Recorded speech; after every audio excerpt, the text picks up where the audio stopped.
Sometimes it can be a bit awkward to tell people that you don't want kids, or to try and navigate your way through a really awkward conversation and answer questions that people are asking you. I remember when I finished university and I had just started my first physio job. I had only been out of school for just a few months. I remember this one particular day and there's this gentleman that came to see me. He was about in his mid-50s. It was the very first time I had seen him, and so as we were working through his physio session, we were just making casual conversation. And he asked me the question that is very common in conversations. He said to me, "So, how many kids do you have?" And without really thinking, I just said, "Oh, I don't have any kids. I don't want to be a parent." And he just stopped and he looked at me and he was like, "What?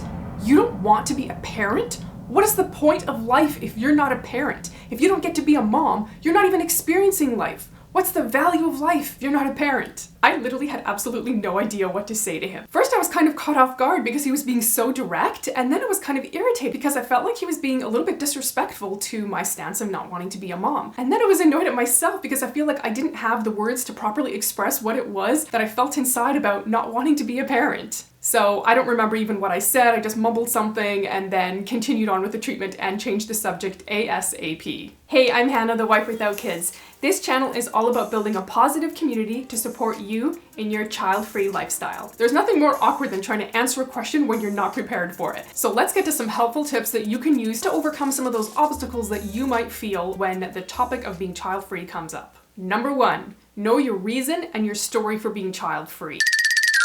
Seriously, take some time by yourself in a quiet space and think about, why are you choosing to be child-free? Some people love writing, so you can write down everything if you want, or you can just think about it and come up with all the reasons that you're choosing to be child-free and what a child-free life actually means to you. This was really helpful for me because I just knew before that I wanted to be child-free, but I didn't really have any reasons. There's something really helpful about knowing why you want to be child-free. For you, this might be a really easy process. You just know 1, 2, 3, these are the reasons I'm child-free, and that's it.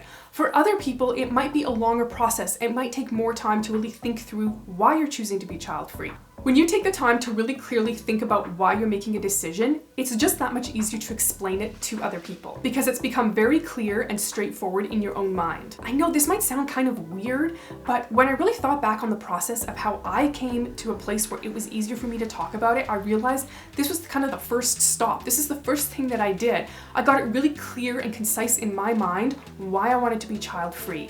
And honestly, that made it so much easier for me to talk about. I had thought about all those really negative comments that people threw my way and realized that those were never reasons to have children, and I felt like I finally had answers. I think this step is also really important because it lets you create boundaries. There are going to be many reasons why people choose to be child-free. Some of your reasons are going to be really personal and they're not things you're ever going to want to share with anybody. And then other reasons are things that you're fine sharing with somebody. So if you have a clear idea of what you feel comfortable sharing with someone and what you don't feel comfortable sharing with someone, you get to create that boundary way before you ever get into an awkward conversation. So that when that conversation takes a turn into a place where you just don't feel comfortable, you can shut the conversation down and make sure that you don't feel obligated to share more than what you're comfortable sharing. I'm one of those people that like to have my answers and responses sort of rehearsed so that I know how I'm going to say it and what I'm going to say.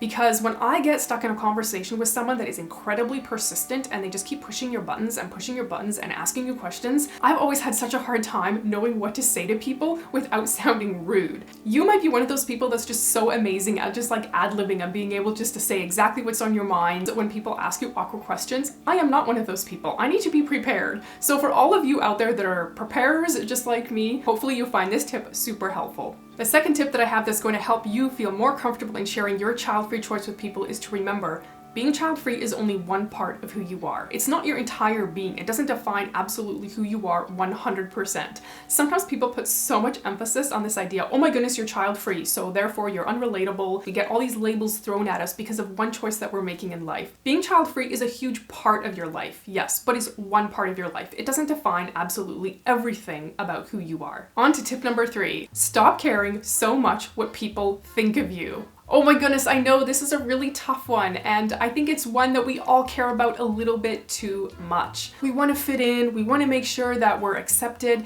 and sometimes we're just not going to be, and we have to be okay with that. One of the huge benefits of getting older that I've noticed for myself is I care less and less what people think of me with each year that I age. I live with myself every single day. I have a pretty good idea, or I'm starting to get a pretty good idea of what kinds of things work for me really, really well and what kinds of things don't work for me at all. And then because I'm kind of the navigator of my life, that means I get to make choices that reflect the kind of lifestyle that I want to lead. So when someone that doesn't know you very well offers you advice on your life and how you should live it and what you're going to think and feel in the future, you have to really weigh that against what your reality is. Yes, people might mean well. They're probably just trying to look out for you and offer you the advice that they were offered and offer you the kind of lifestyle that they're familiar with. But that doesn't mean that that's right for everybody. When you talk about your child-free lifestyle with people, you're not sharing it with them so that you can get confirmation that you're making the right choice. You're just sharing it because it's part of your life that you've decided to live. People will always have opinions about you and what you choose to do, and they're allowed to do that. We're all allowed to have opinions about everybody around us, but their opinions about the choices that you make for life shouldn't change your mind. Do you find it easier to share your choice to live child-free with a family member, or do you find it easier to share it with a complete stranger that you don't really have a relationship with?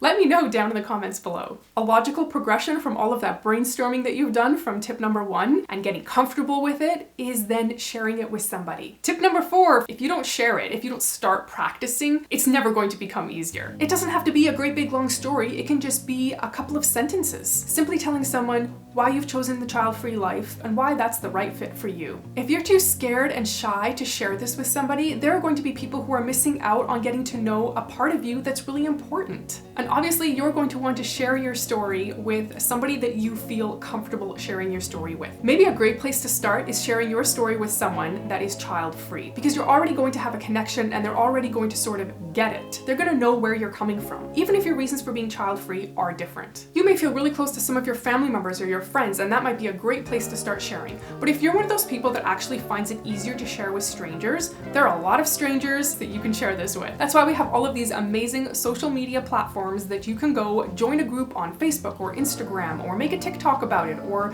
make a reel on Instagram, or post about being child-free. Now, if you feel like you just have nobody that you can talk to, you can just message me on Instagram. My Instagram is right here. I love hearing from you guys. In fact, I heard from one of you a few weeks ago. You guys sent me an Instagram message, and this person said, "This is the very first time I have ever publicly told somebody that I am choosing to be child-free." I was so proud of her because that is such a big step. It can be really hard to verbalize something that you feel like you might get attacked for, or that people don't understand, or that people don't agree with you on. I think one of the most important things to remember when you're sharing the reason you're child-free is because you want to educate other people. You want to make it easier for them than it's maybe been for you to talk about being child-free and why being child-free is an amazing option for people. And the other huge benefit to sharing your child-free choice with someone is that they are not going to feel alone. I think at some point, you've probably felt alone in your choice to live child-free. I know there have been moments when I've felt the exact same way. But when you share, you're including that person in your little world, and they know that they are not alone. That is so comforting to people to know that they are not the only person in the entire world that is choosing to not be a parent. We each have our own reasons why we choose to live the child-free lifestyle, and maybe some of your reasons are similar to some of my reasons. This video is going to give you some of the reasons why I'm choosing to be child-free, so if you're interested to see if some of our reasons are the same, go ahead and give that a watch. I'll see you in next week's video. Remember, you are never alone.